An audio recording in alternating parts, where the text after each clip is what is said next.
terperangkap dengan setengah-setengah golongan. Penyudahan dia mengatakan selama ni aku tak tahu Imam Syafi'i ni banyak salah. Astagfirullahaladzim. Dia sebagai awam dia boleh kata Imam Syafi'i itu banyak masalah. Siapa yang boleh menilai Imam Syafi'i ini melainkan orang yang hebat, sehebat dia. Betul, seorang Rawi pun tak boleh menilai Imam Syafi'i. Tak boleh kata Imam Syafi'i salah. Sebab keilmuannya dengan Imam Syafi'i itu macam lantai dengan bumbung. Keilmuan Dr. Yusuf Qaradawi di lantai, keilmuan Imam Syafi'i di bumbung. Mana boleh nak nilai? Mana boleh nak kritik? Imam Syafi'i ni, Imam Al-Ghazali banyak dalam kitab Jihad Mudin ni banyak ambil ayat yang palsu, banyak ambil riwayat-riwayat yang palsu. Siapa kamu? Adakah kamu hafal Al-Quran seperti Imam Al-Ghazali? Adakah kamu hafal beribu-ribu hadis seperti Imam Al-Ghazali? Takkan buat tesis PhD dah lama-lama sekarang. Yang ambil master betul ramai. Yang ambil BA macam kami Ustaz Marhaid ni beribu, berpuluh-puluh ribu. Tu tak kira yang pondok lagi tu. Yang ambil senawi 4-nya yang pondok tak kira lagi. Ramai.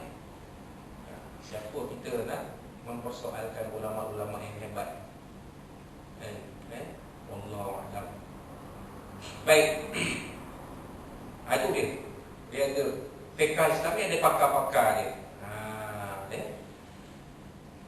Jadi mereka mengambil ayat Quran, ambil hadis, mereka gunakan kaedah yang dipelajari, yang ditimba daripada guru mereka yang bertali-tali sampai kepada Nabi SAW. Dan daripada situ mereka mengeluarkan hukum-hukum fiqh. Apa yang wajib, apa yang sunat, apa yang harus, apa yang makruh, apa yang haram, apa yang sah, apa yang batal, apa yang halal, apa yang haram. Bukan kita tak boleh baca hadis. Dah buat kesimpulan dah. Daripada hadis ni mengatakan boleh lelaki kalau nak solat boleh pakai seluar pendek dah. Pasal ada hadis ni, mana boleh istinbat dia tu? Hanya pakar fiqh saja yang boleh buat istinbat dia tu. Jadi tuan-tuan tengok apa yang disebut oleh Ustaz Muhammad bin Abdullah Al-Amin dalam kuliah beliau menyentuh tentang ijtihad jama'i dan ijtihad fardhi. Tengok dalam WhatsApp pun dah keluar dah benda tu. Nanti saya letak dekat WhatsApp tu pasti.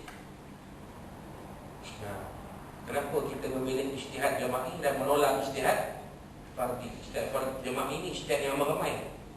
Ijtihad fardhi ni ijtihad seorang-seorang. Seorang-seorang dia berijtihad. Kata dia kalau dia ada ilmu, dia ada PhD, dia berijtihad seorang-seorang dia tak bincang dengan orang lain, dia pandai-pandai dia. Kenapa kita dalam Ahlussunnah wal Jamaah kita menolak ijtihad fardhi dan mengambil ijtihad jama'i yang akhirnya menjadi mazhab-mazhab fiqh? Kita tak ada keilmuan. Hukum-hukum tersebut semuanya berdasarkan kepada nas Al-Quran dan As-Sunnah.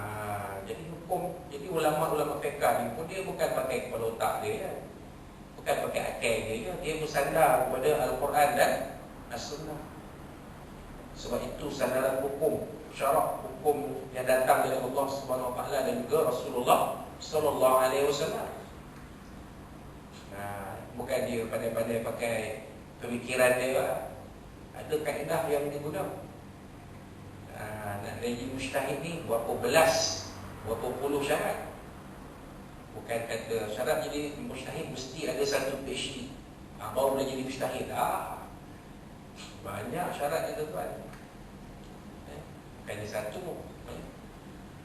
Kalau ada 1000 PhD pun belum layak lagi menjadi seorang mujtahid. Tak boleh. Wallahu a'lam.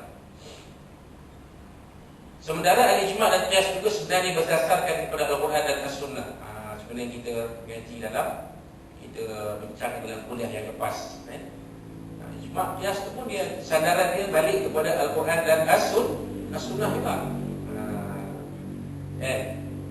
Wallahu a'lam. Apabila orang Islam mengharuskan hukum Islam ditinggalkan, bermakna mereka juga mengharuskan Al-Quran dan As-Sunnah ditinggalkan, dan perbuatan ini membatalkan keseluruhan agama Islam. Itu mereka mengaku sebagai orang Islam dan mendakwah sebagai orang yang beriman. Perempuan tersebut tidak memberi apa-apa manfaat dan faedah lagi kepada mereka. Jadi kalau kita dah ungkai hukum-hukum Islam ni daripada pokoknya, akarnya, rantingnya, cabangnya, bermakna sebenarnya kita mengajak manusia meninggalkan hukum-hukum Allah Subhanahu wa Ta'ala. Betul ya? Macam isu baru ni kan, anak yang tak sah taraf, macam mana nak dibelikan? Ada pendapat mengatakan kita boleh bel pada bapak biologi dia, kepada lelaki yang berzina dengan ibu dia, sebab nak jaga aib budak.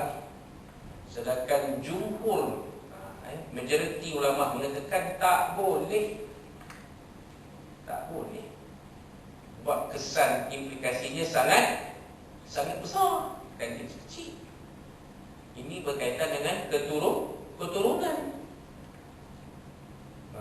Banyak kesannya. Jadi kita mengajak orang meninggalkan ijtihad jama'i dan mengambil ijtihad fardi. Kacau kan? Kacau. Tak apa, dia nak pakai tu dia pakai. Tapi kita satu Malaysia, memang kita dah pakai lama dah. Anak tak sah taraf ni tak boleh dibinkan kepada lelaki yang menyetubuhi ibu dia. Yang terbaru JPM kata bin kosong. Muhammad Razali kosong lah. Kosong. Muhammad Razali ni dah sobanah Muhammad Razali dekat Kuala Lumpur kosong, tak ada apa-apa keterangan. Maknanya itu adalah anak tak sah. Ataupun bin Abdullah, itu lebih kita nak simpan aib anak tak sah taraf. Bin Abdullah, Abdullah itu nama orang. Ataupun bin Abdul Rahman, bin Abdul Rahim, bin Abdul Latif, bin Abdul Jalil.